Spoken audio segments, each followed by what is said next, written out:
The first thing he did was pull every piece of my grandmother's work off the wall. Not one by one, all at once. His arms swept across the shelving unit beside the reception desk, and 40 years of hand-stitched quilting panels hit the hardwood floor in a single wave. The oldest one, the blue and cream pinwheel my grandmother had finished the winter before she died, landed face down in a puddle of spilled tea from the mug I'd been holding when he walked in. I didn't move, I didn't say anything. He turned around and looked at me like he expected me to cry. I didn't give him that. My name is Rachel, and I was 31 years old when my brother-in-law decided that the textile studio my grandmother had built on the edge of Kensington Market was an obstacle he needed to remove. He was wrong about a lot of things. That was the one that cost him. I should explain how we got there. My grandmother, Netta, opened the studio in 1979 on a narrow street in Toronto that still had 2 working print shops and a cobbler on the same block. She was 34 years old, newly arrived from Trinidad, and she had 2 things: a commercial sewing machine she'd bought used from a woman in Scarborough, and a specific, unshakable belief that fabric could hold memory. She called the studio Threadline. She spent 4 decades teaching quilting, textile art, and hand embroidery to anyone who walked through the door: single mothers, retired men, teenagers who needed somewhere to go after school, newcomers who barely spoke English but understood immediately what it meant to make something with their hands. She died 3 years ago. She left Threadline to me, not because I was the obvious choice. My mother had run the business side of things for years. My older sister was technically more practical, more organized, better with spreadsheets. But Netta left it to me because I was the one who had been there every Saturday since I was 7 years old, sitting on the little stool beside her work table, learning how to read the grain of a fabric before I cut into it. She said I had her hands. I think she meant something bigger than that. The studio had survived a lot. A pipe burst in 2004 and flooded the back room. A rent increase in 2015 that nearly broke us. The 2 years of the pandemic, when we pivoted entirely to online classes, and I taught embroidery workshops through a laptop propped on a stack of quilting books. We had come out the other side of all of it. What I had not anticipated was my brother-in-law. His name is Declan. He married my sister, Petra, 8 years ago, and I will say this for him: he genuinely loved her, in his way.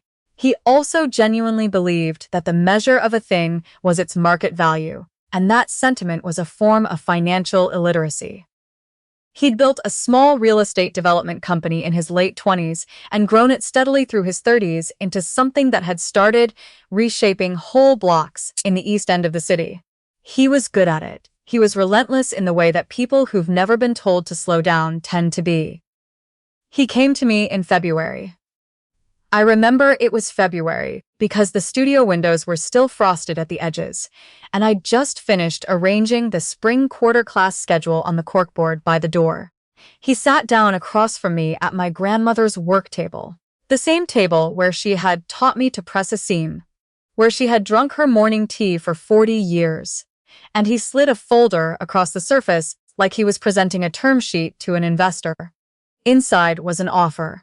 A number that was, objectively, significant.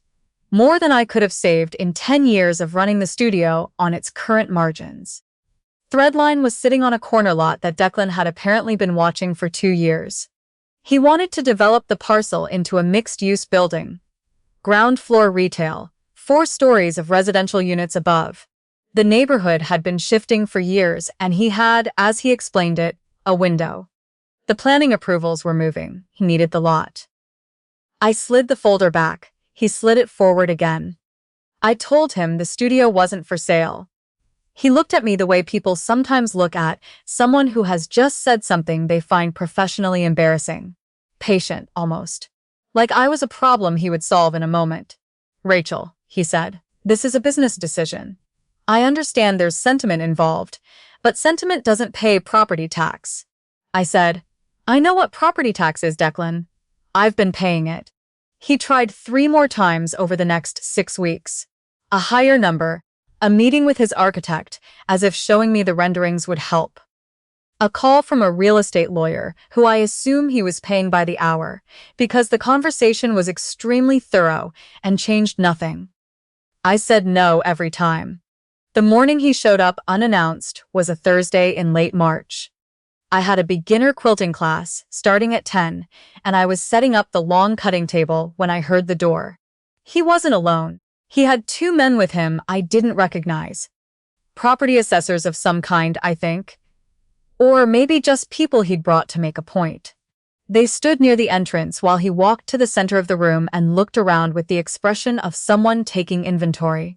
He started talking about timelines, about permits, about what the block would look like in 5 years, whether I participated or not. I asked him to leave. He said he just needed me to understand the situation clearly. I said I understood it fine. That's when it happened. I still don't know exactly what broke in him in that moment. Whether it was the composure I was keeping, or the fact that my refusal had become something his professional identity couldn't absorb, or simply that he had spent 6 weeks being told no by someone he didn't think had the standing to say it. Whatever it was, it came apart fast. He swept his arm across the shelving unit. The quilting panels went down, all of them. Then he grabbed the edge of the display rack near the window, the one holding the current student work, pieces that belonged to people in my Wednesday class, pieces that weren't even mine, and he shoved it sideways. It didn't fall completely, but half the work slid off and landed on the floor. He picked up a ceramic mug from the work table, my grandmother's mug, the one with the chip in the handle that I had used every single morning since she died. And he set it down hard. Hard enough that the handle broke off clean. Then he looked at me. I had not moved from my spot by the cutting table, both hands flat on the surface. I was looking at him the way you look at something when you are saving every detail for later. His two colleagues near the door looked like they wished they were somewhere else. Declan straightened his jacket. His breathing was audible. He said, "You're going to run out of options, Rachel." And then he walked out. The door closed. The broken handle sat on the work table. Somewhere near my feet, the blue and cream pinwheel quilt was lying face down on the floor. I stood there for a moment. Then I crouched down and picked up my grandmother's work, piece by piece, and set each panel carefully on the cutting table. I turned the pinwheel right side up. The fabric was fine. The stitching held. My 10 o'clock class arrived 20 minutes later and I taught it. What Declan did not know, what almost no one knew, was that 3 months earlier, I had spent 4 days at St. Michael's Hospital. Not as a patient. My brother-in-law's father, Hugh, had been admitted in December with a cardiac event. He was 67, retired, a man I'd always liked in that quiet, peripheral way of people who marry into your family and stay warmly in the background. He had a specific and unusual condition that required a procedure, and the procedure required a tissue match, and the tissue match was proving nearly impossible to find within the family. I had gone to the hospital in December to visit Petra, who was spending most of her time there. I wasn't planning to get tested. It wasn't something I'd thought about. But I overheard a conversation between a nurse and a volunteer coordinator in the hallway outside Hugh's room. They were talking quietly about the difficulty of the search. The coordinator mentioned that they'd been running a quiet voluntary screening for anyone willing. A long shot, she said, but they were trying everything. I asked her about it. The odds of a match were very small. She told me that plainly. I said I'd like to be tested anyway. I was a match. The procedure was scheduled for the following week. I told my coordinator, at the studio I was taking a few personal days. I did not tell my sister. I did not tell my mother. I told no one in the family because I knew what would happen if I did. The attention, the obligation, the dynamic it would create, the way gratitude can quietly rearrange the power in a room. I'd seen it happen. I had one condition, and I put it in writing. The family was not to be told who the donor was. Hugh would know only that a match had been found. That was all. I went home after the procedure. I rested for 2 weeks. I came back to Threadline and arranged the winter window display and booked the spring instructors. Hugh recovered steadily. By January, he was walking in his neighborhood again. I knew because Petra mentioned it, happily, over dinner, not knowing she was telling me. 3 months later, her husband shoved a display rack in my studio and broke my grandmother's mug. I found out how Declan learned the truth from my sister. After he left that Thursday morning, he had driven back to his office, which meant he'd driven past St. Michael's. The route goes right by it. He'd taken it 100 times during Hugh's hospitalization. She doesn't know why he pulled in. She thinks maybe he needed to talk to someone who wasn't involved. His father had a follow-up appointment that afternoon, and Declan sometimes walked him in. He ran into the volunteer coordinator in the hallway near the cardiac unit. He'd met her before, during those weeks in December. She recognized him. She said something like, "I'm so glad your father is doing so well." The person who came forward was remarkable. He asked what she meant. She hesitated. Then she said she probably shouldn't say more. But something in the way she stopped made him push. She told him there had been a donor. She said the match had been unusual. She said the donor had requested complete anonymity, and she was not going to share a name. But Declan was not a person who stopped at requests. He knew the hospital administration. He knew how to ask the right questions to the right people. He had spent his professional life finding the information he needed, and he found this within 2 hours. He sat in the parking garage at St. Michael's and didn't move for 45 minutes. His father told me this later, that Declan had walked in that day, looking like something had gone out of him that he didn't know how to put back. He came to Threadline the next morning before I opened. I saw him through the glass when I was unlocking the front door. I thought about not letting him in. Then I thought about the fact that he was family, had been family for 8 years, and I opened the door. He stood in the middle of the studio. He looked at the shelving unit I'd rehung. He looked at the display rack I'd straightened. He looked at the work table where the mug with the broken handle was sitting. I hadn't thrown it out. I wasn't sure why. He said, "I found out what you did." I said, "I know." He said, "Hugh is my father." I said, "I know that too." He was quiet for a moment. Then he said, "Why didn't you tell anyone?" I thought about how to answer that honestly. I said, "Because it would have changed things. Between me and Petra, between you and me, between your family and mine, and I didn't want any of that. I just wanted him to be okay." His jaw moved. He looked at the pinwheel quilt on the wall, which I'd rehung in its spot that Thursday evening after the class left. He said, "I broke your grandmother's mug." I said, "Yes." He said, "I took things off your walls." I said, "You did." He said, "None of that can be fixed by me writing a check, can it?" I said, "No, it can't." He asked what he could do, not in a transactional way. I want to be precise about that because I spent a long time afterward turning this moment over in my mind. He wasn't negotiating. He was asking a genuine question from a place that seemed genuinely lost. I told him I didn't want his money. I told him I didn't want him to redesign his project. What I wanted was for Threadline to stay where it was, for as long as it needed to stay there, and for him to find another way around it. He said that would cost him, significantly. I said I understood that. He left without a contract, without a handshake, without anything formal at all. 2 weeks later, Petra called me. She was crying, but the good kind, confused and overwhelmed and warm all at once, she said. Declan had come home and told her everything. About what I'd done for Hugh, about what he'd done to the studio. She said she hadn't known about either one and that she was so sorry for both, in different directions. I told her it was all right. She said it wasn't, not entirely, and she was right about that. What happened with the development took almost a year to resolve. Declan rerouted the project. The building went up on a reconfigured footprint that did not include the Threadline lot. His architect apparently called it a significant constraint. I heard from Petra that some of his investors asked pointed questions that he answered with what she described as unusual patience. He didn't tell them why. He just said it was decided. On the day the building opened, Declan called me. He didn't come in person. I think he understood that there was still distance to be crossed, and that it would happen at its own pace or not at all. He just said that when I walked by the new building, I should look at how the ground floor entrance was angled. The architects had oriented the main entrance and the courtyard space so that foot traffic moved naturally past Threadline's corner. Not toward it, exactly, but alongside it.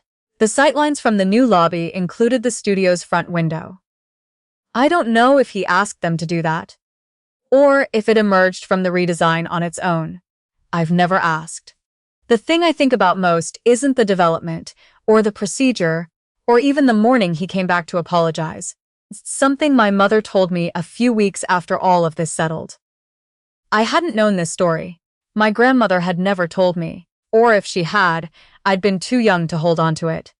In the winter of 1987, my mother was 19 years old, and she was not doing well. Her first year in Toronto had been harder than she'd let herself admit to anyone. She had a job that was about to disappear, and a room in a house she could barely afford, and she'd gotten sick.